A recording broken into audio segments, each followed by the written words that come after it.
Welcome to the Crispin podcast,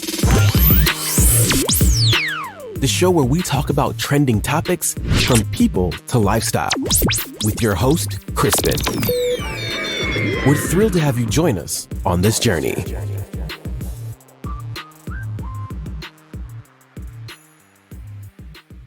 Hi guys, your boy Crispin, and it's another beautiful episode of Crispin's podcast. I'm doing very good, of course, and I'm not just happy, I'm also very thrilled because I have this persona here, and he goes by the name Clarins.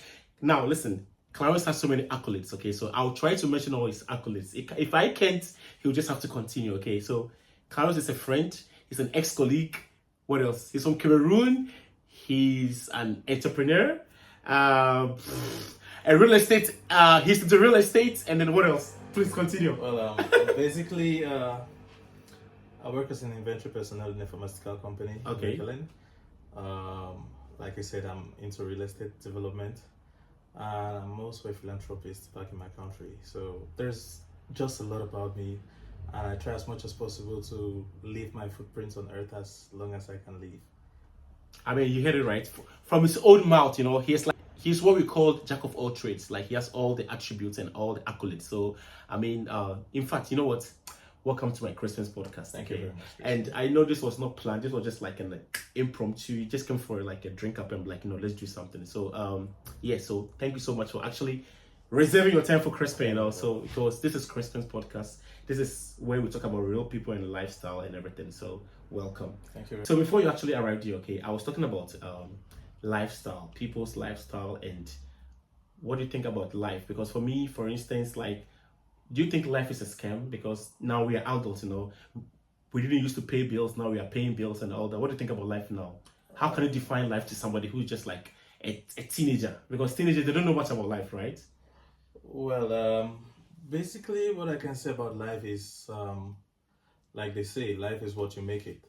So my dad always used to tell me when I was a kid, like, as you make your bed, so shall you lie on it. So it's generally how you plan it, that's how you go, that's what you get. Life, it's very vast when you talk about life, because everybody has his own ideology about life. But I simply believe that it's all about being humanitarian. It's all about loving. It's all about leaving a footmark on earth that will be remembered in the yesteryears or in the future or whatever it is, and life, you just need to be humble. You just need to be who you are. You just need to, yeah, I mean, I understand what you're saying, but sometimes, when I was a kid, okay, I was always thinking like this, oh, Crispin, oh, like, when you're a kid and your parents don't want you to go out, you're like, why don't you want me to go out? Like, should I just stay home all the time? And then you are now like, you have a free access, you have your free will, and you're like, gosh, now I can do what I want to do. But now again, you're like, go out there, it's expensive, and then you also have to protect yourself because your parents are not going to be walking with you all the time on the street. So I think parents were actually protecting us from all these bad vices or obstacles, or maybe whatever going to happen to us on the streets, because they are not there with us. But now you are on your own and you can actually do a lot of these things. But now you feel like, what am I doing? Because if I go out there and then there's a problem, my parents are not there. And how would they even believe that I didn't even do what they said I did? Well, I think, like we say, experience is the best teacher. Well, I quite remember when I was growing up, I used to love to party a lot. I used to love to go out, come back at unholy hours, and my dad would be worried and stuff. And there came a time in my life when I decided to stop going out. For example, like, I stayed home. Like, one weekend I was all home, and my dad was kind of surprised, and he said, "Hey, is it money you lack or what?"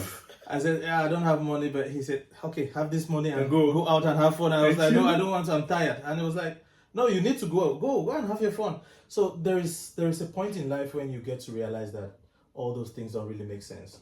You start realizing that you need to be a more responsible version of yourself. And when you get to that level and you try to, correct your, siblings or the younger ones about what lies ahead, they don't see it. So for me, it's best to let them have a taste of the bitter medicine. That's just the best way I can put it. I mean, listen. I mean, I know where you are heading towards with that kind of experience in life. I understand, but you see, I will put myself as an excuse or like example. Okay, so when I was a kid, I wasn't a stubborn child. I think I was a very obedient child. But of course, when it comes to a time that you really want to go out and party, and I think I was a person who liked to party a lot. Mm-hmm. Like, I think I haven't stopped actually. At the age of 15, I was going to the nightclubs. So in Accra, in Ghana, obviously, there was a place called Caprice. It was very popular in Ghana back in the days. Now, I don't know. There was a club called Boomerang. Mm-hmm. And I had this girl. This girl was like the ish. Like that girl. Like, she was that girl back in the days in my hood, I will not mention her name because I'll put her into trouble. Now she's married with kids. So I won't mention her name. At the age of 15, 14, I was going to the club. Mm-hmm. And the bouncer was, I could say, the girlfriend or the boyfriend of this girl, you know. And I could enter into the club like underage, which in most countries is not allowed. Sure. But in Ghana, of course, I was doing all this because of him. I didn't know what I was doing actually. I was like, oh, I went out. Sometimes I go out with this girl, and then my parents would be like, "Where's Crispin? Did he sleep in the house last night?" I'm like, "No."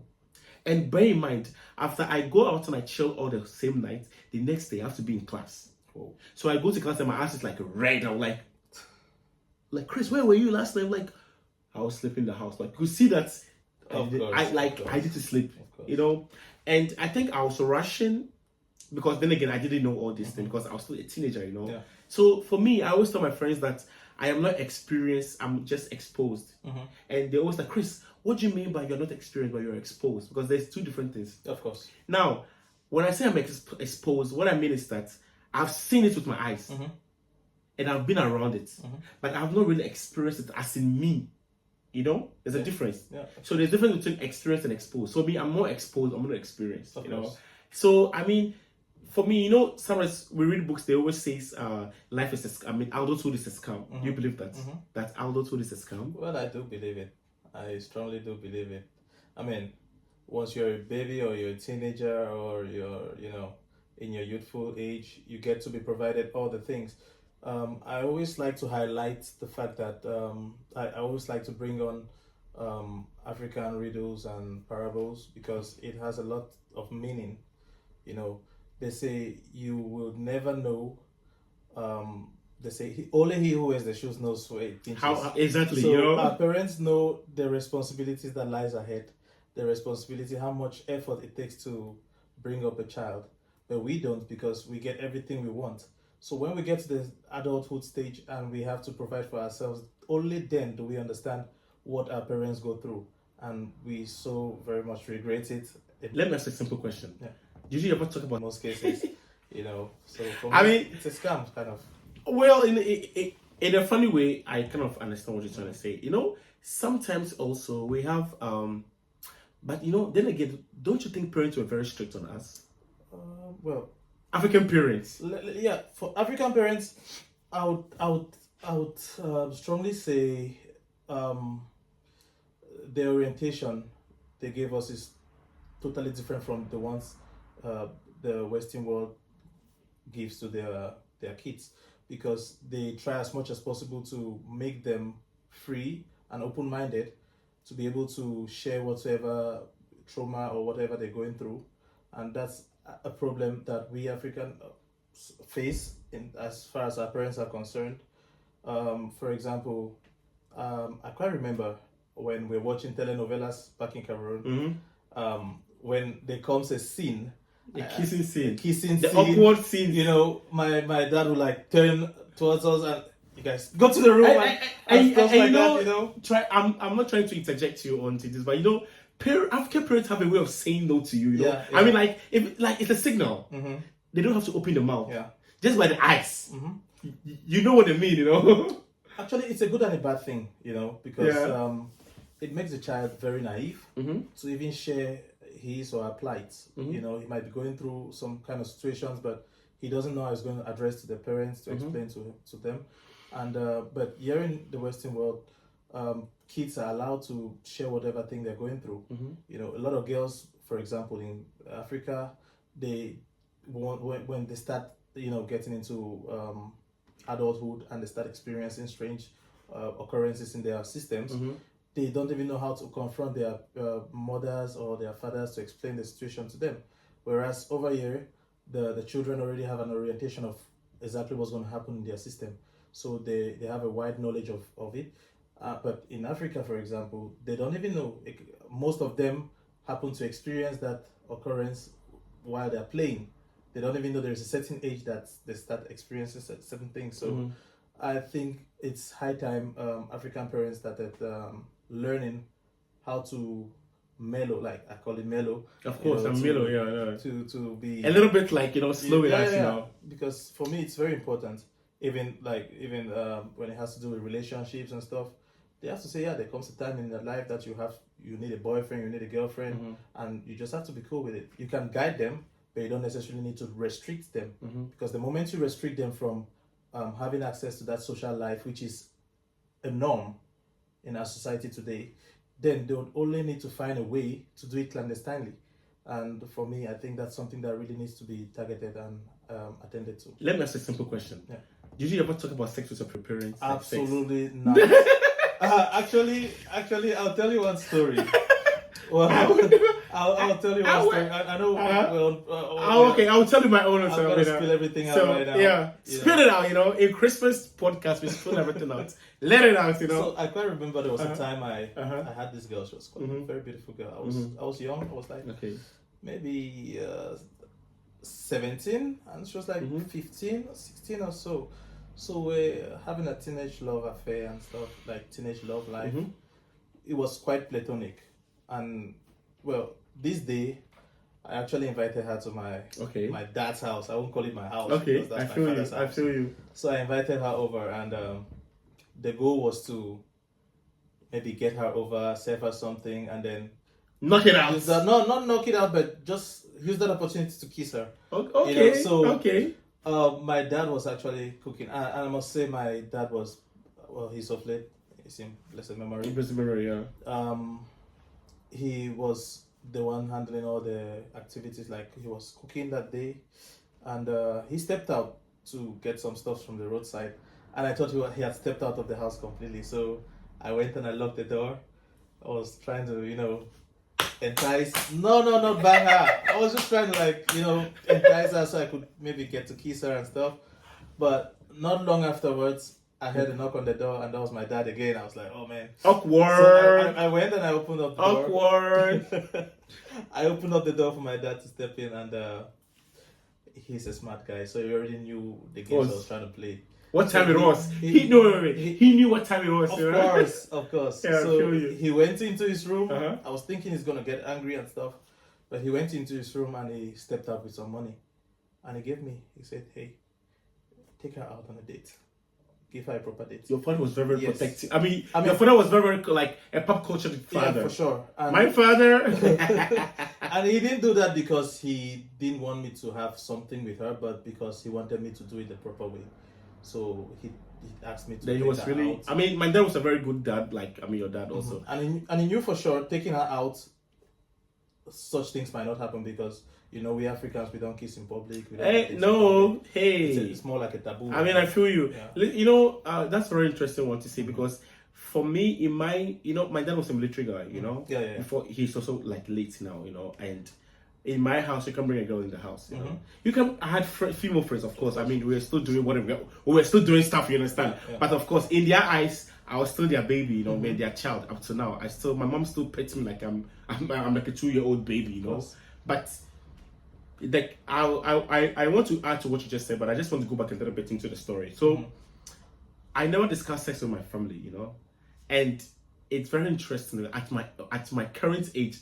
My mom still thinks I'm a virgin, I mean, hey, disclaimer. Look, my mom still thinks I'm a virgin because why does she think so? Because African house, we never discuss about sex. Of course, we don't discuss about sex, who you are with, what you're doing. But I know now they know that my son is not a virgin. My son is exposed now, but. With the African mom's eyes, you're still a virgin until you get married. You'll be like, oh, mommy, that is my girlfriend. They know, okay, my son has a white girlfriend now, so now he's no more a virgin. In the African homes, once you live under their roof, Yeah. they think you're a virgin. Of course. You know, and I wanted to sometimes discuss sex with my parents, but I couldn't do it because not because naivety, first of all, and a very like ignorance. Because African parents, they make you look as if you can't discuss about sex, and you can't discuss about the genitalias, you know, because they're like, how do you? They expect you just to teach us all these things. Of course. But in the Western world, you see kids like, oh, I have a boyfriend, I have a girlfriend. I talk to my mom about it, and my mom is cool about it. But we Africans, we dare not. And one thing I should also say or highlight in this aspect is, you realize that in most cases in the Western world, for example, most of these teenage lovers end up getting married.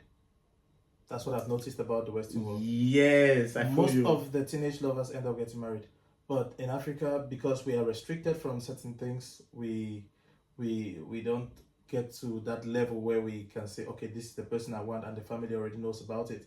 So we only happen to introduce the people that we're into relationship with when we've gotten to a certain age of responsibility where we can handle things by ourselves, when they know they don't have any say in what we want, you know. And for me, that's not something that is also very proper for us to continue practicing. And I've also noticed in some cases, right, in Africa, most parents are proud of their sons. So there's some kind of gender inequality or gender discrimination in the African society where if a guy is dating numerous girls, the dads are actually proud. That's my boy. He's doing a great job. Double standard. But if the girl is doing the same thing, no, she's a prostitute. It's like a double standard. You know, I feel you. I really don't think that's something that in this modern society we need to change that narrative. We need to change that ideology.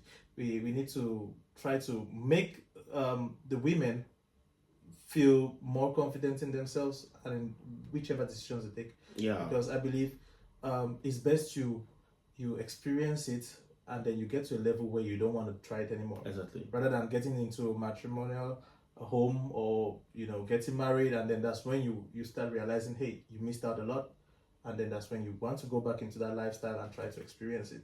For me, you just need to guide them. Be a counselor to your number one.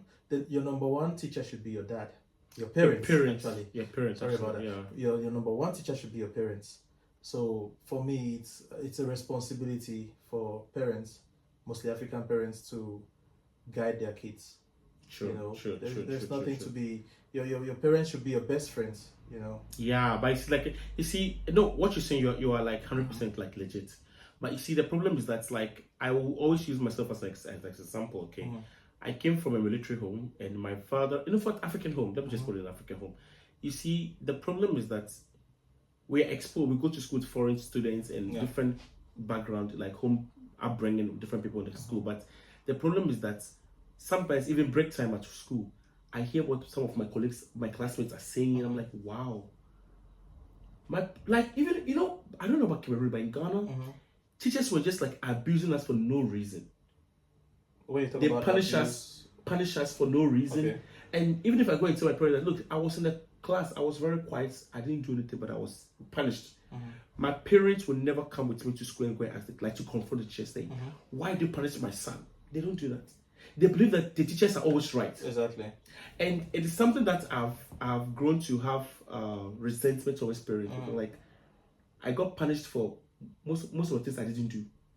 Imagine a classroom, everybody's talk. I'm just minding my business. They come, okay, you guys are all making noise. Okay, heads on the table. They lash you on the back. But I wasn't part of it. And I knew because I saw some parents come to school to fight teachers. Yeah. I don't know about you. In Ghana, most parents will come to school to fight teachers because back in the day, it's not even today. Now it's worse. Teachers will defend, like parents will defend their kids. I'll tell you what happens in Cameroon. Actually, in the case of Cameroon right now is really preposterous, as I can put it. It's no longer the place of the parents to defend their kids. Now it's the place of the kids. And sorry to tell you, and the parents always believe that teachers knows best. Yeah, but it's like I'm saying, it's only getting worse, mostly in Cameroon right now. If you go to, let's say, 50% of the schools that are in Cameroon, like the secondary schools and the high schools there in Cameroon, if you go and do a random search in most of those schools, you'll find at least 60% of students with knives in their bags. Yes. A couple of teachers have been stabbed in the past in Cameroon as a result of these aspects. Unlawfully, and the case justification, the case always goes nowhere, because imagine a child of 16 stabbing you.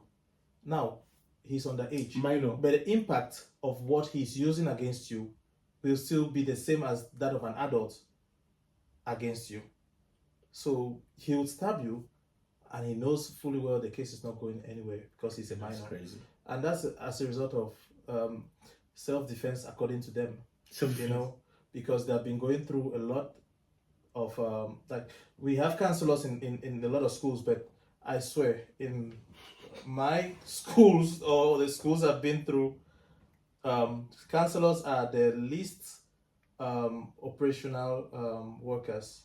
They operate the least in most schools, but it's supposed to be their duty.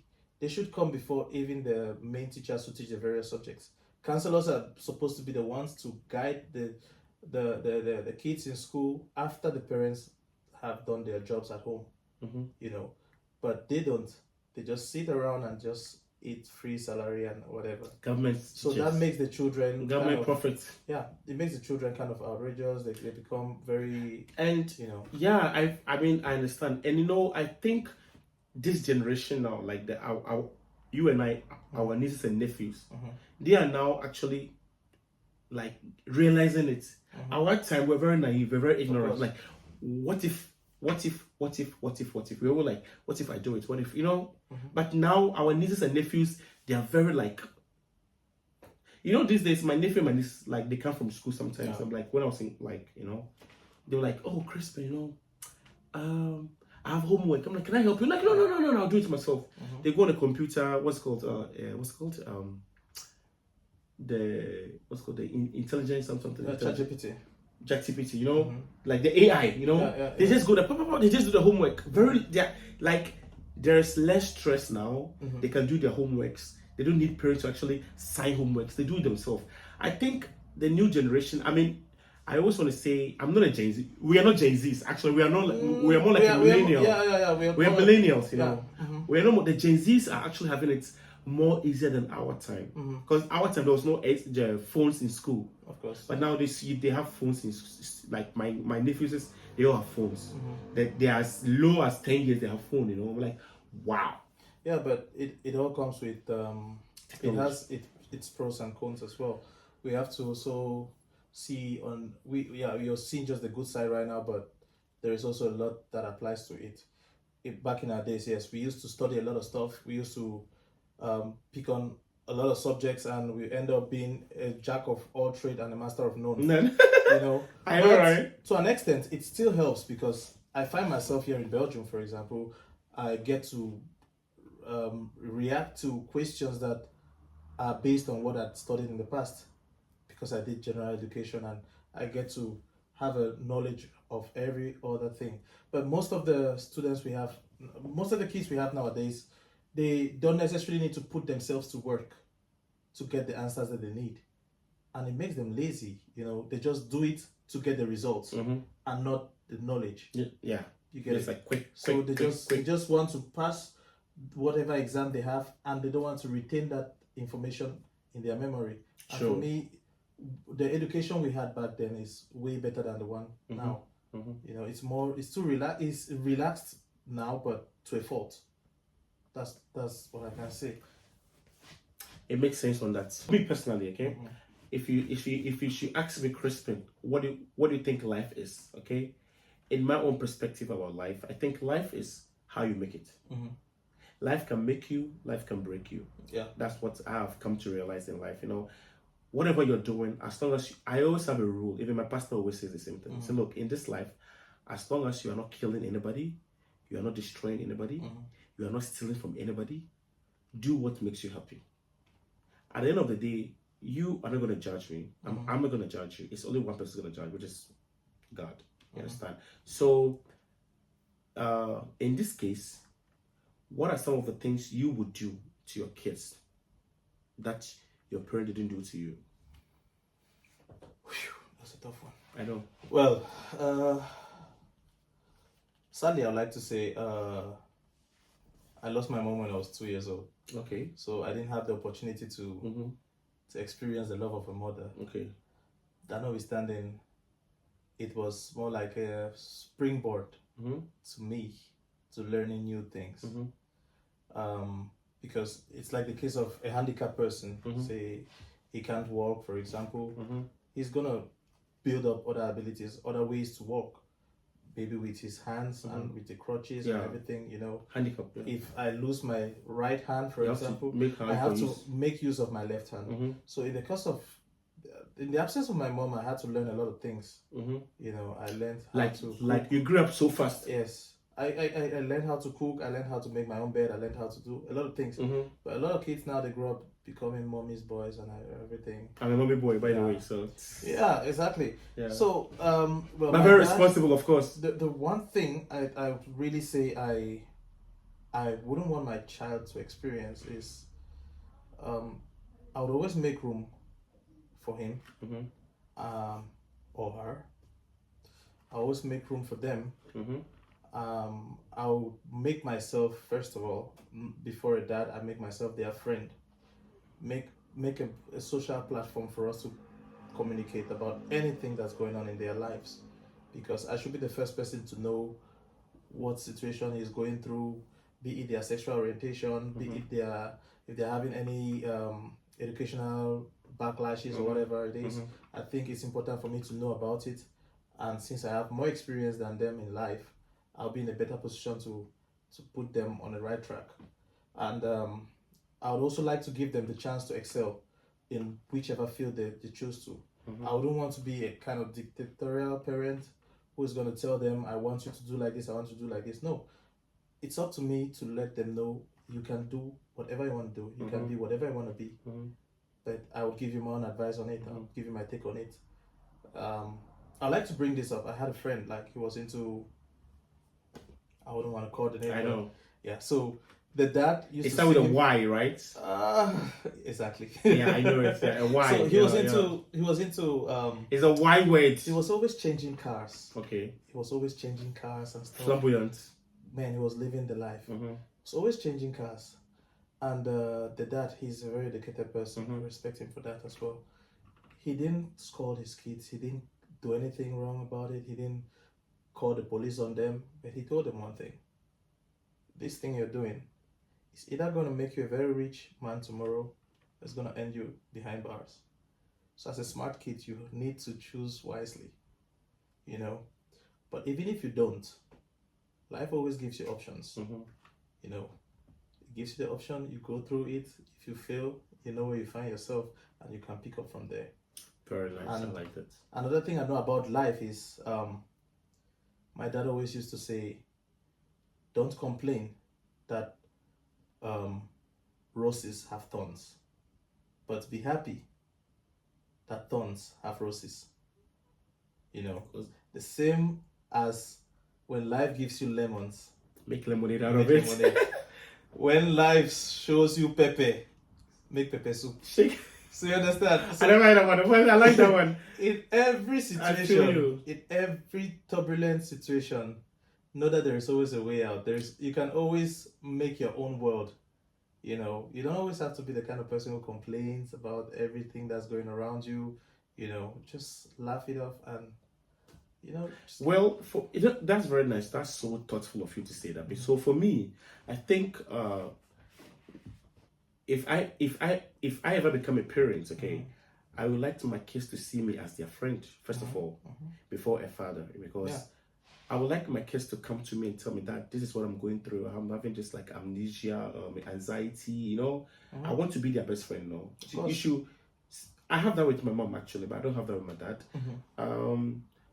Even with my age, I look very disciplined guy. Like I do everything in Europe here. I'm paying my bills. I'm working. I'm okay, career wise, But when I go back to my mom, I'm like a baby to my mom. My mom always says that I'm still a baby, Of course. She said, look, Crispin, you might think you are very big and all that, but you are still my baby, Even my sisters, I'm the last child, And they still treat me, my sister, I have two sisters and a brother, elderly brother and sister, two elder sisters. They still treat me as like their baby brother, But I'm like, I want them, I want to be able to communicate with them on the high level, you know. But of course, they know that I'm more responsible now, you know. But then again, with my kids, I want my kids to be able to come to me and talk to me about anything in terms of sexual, you know, abuse, if they are having any sexual orientation, you know, their feelings towards me. What did I do? My actions, was it right for them or wrong for them? I want them to see me as a friend more than a parent, you know. So basically, I want my kids to see me as a friend more than a parent. Because when you have a friend, you tell everything to your friend. And you know, these days, kids find parents in their friends than their own parents. Yeah, of course. Because it will surprise you to know that kids will tell their friends what they're going through than their own parents. Yeah, that's why I would like to catch you on that. That's why it's very important that you don't need to necessarily wait for your child to meet you to explain whatsoever situation is going through. No. For me, it's more important for you to approach them with what they're about to experience. Yeah. You understand? So it's important for you to study them and tell them, oh, hey, okay, if you have a girl child, for example, maybe she's getting to 13, 14, 15, when you know they have to start having their menstrual cycle and everything. You don't necessarily need to wait for her to experience it before and you expect her to come tell you. You should be able to already give her some basic orientation about it. You say, okay, by this time, you might be seeing some changes, maybe you having boobs and stuff like that, but it's normal. So you have to put them in some kind of comfort zone and make them ready for it. You have to start already giving them tips on how to protect themselves when they're on their menstrual cycle and everything. So when they experience that, it's gonna be normal for them. I quite remember I learned this at a very young age. I had a little sister with me, and I've been studying human biology and all those stuff. That's why I say it's very nice, the kind of education we have in Africa, because then you get a knowledge of everything. So with the human biology, I knew about the menstrual cycle of a woman and everything, you know, when it starts and everything. So my youngest was like, 12, 13 or something. And she was just a careless girl who used to run and play around with her friends, and she never really cared about all those things. So one day, I happened to have closed from school before her, so I was already home. And she just got back home.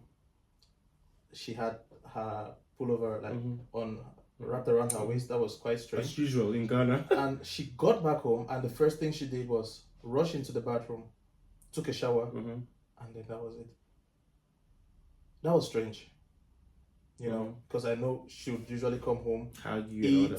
No, not even hug, but she would definitely eat and then relax a little bit, maybe bathe in the evening. But it was strange that she just went in. So I had some kind of a hunch about it, and I called her over. I know she was like panicking, she was shy. I said, sit down, I want to talk to you. And I said, hey, I think what happened today, I just asked her some basic questions about what happened and why she had her. And then she told me she was playing, and then she experienced some blood going out of her, and she was panicking about it, and maybe she hurt herself. I said, no, this is a stage in life where every woman gets to, and when this happens, it's not gonna stop forever. It's gonna be for life. So you have to brace yourself. Yeah. Don't panic. There is a solution to this. And I gave her tips on how to protect herself. And I mean, I'm a male, and but you have to know. We kind of shared a common understanding, because I was 3 years older than her, but I quite understood her system better than even my dad, and she was even scared to tell him. But then I had some money on me, and I got her some pads and everything, and so that's something she kind of embraced. Because just imagine if I was a very stern person towards her, and I didn't give her room for any conversations like that, she would definitely panic, and I don't know what she'll go about it. And it's also important because it's not just that moment, that particular aspect is a proof of your fertility. It means you are ready to be a mother. A woman, actually. You understand? So you also have to let them know that abstinence. If you do anything stupid, you're gonna find yourself in a stupid situation as well. Of course, and then you don't have anybody to blame, right? Exactly. Yeah. Thank you so much for coming to podcast with me today, and I'm so excited. I hope you guys have so much from Clarins and of myself, and I hope to see you again on my course. podcast, and you give us a lot of insights. And of course, if in case you are new to Crispin's podcast, this is Crispin's podcast where we talk about real life and people. And today we had Clarins in the building, in fact, on the seats, and he was giving us all the, like the hits and tips, and I'm actually surprised. I didn't know he had all this intelligence in his head, it's the shade, But of course, guys, I hope you guys enjoyed this podcast. Of course, if you haven't subscribed to my channel, what the hell are you waiting for? Please subscribe. Subscribe, and of course, make sure share you this. subscribe. Yes, Clarence says you have to subscribe. It's affirmed and confirmed. So, guys, on to this episode of Crispin's podcast. We have to sign out and say, see you guys next time on another beautiful episode of Crispin's podcast. We have to go out. Once again, my name is Crispin, and I hope to see you guys on the next episode. So, stay tuned. Ciao. Bye, all. Bye. Thank you for tuning into this episode of the Crispin Podcast. If you enjoyed this episode, please subscribe on Apple Music and Spotify, leave a review, and share it with your friends and family. Your support means the world to us. See you next time.